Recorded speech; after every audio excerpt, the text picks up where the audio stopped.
सायंकाळचा time झाला आणि आम्ही नुकतंच आमच्या शेतावर चाललेलो आहे आणि नुकतंच शेतात आम्ही आता आलेलो आहे. हे बघा, वाटाण्याच्या शेतात आलेलो आहे आणि असे सायंकाळचे खूप खूप भारी वातावरण आहे.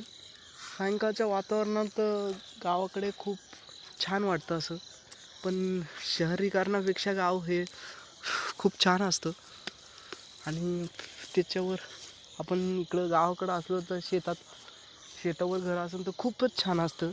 कारण येणारा पक्ष्यांचा किलबिलाटचा आवाज, असं निसर्ग सौंदर्य, असे डोंगर भाग हे मनाला मोहक असे असतात. जीवनात गावाकडं खूप मजा असते. गाव नाही तर काहीच नाही. सायंकाळच्या टायमाला खूप असे पक्षी वगैरे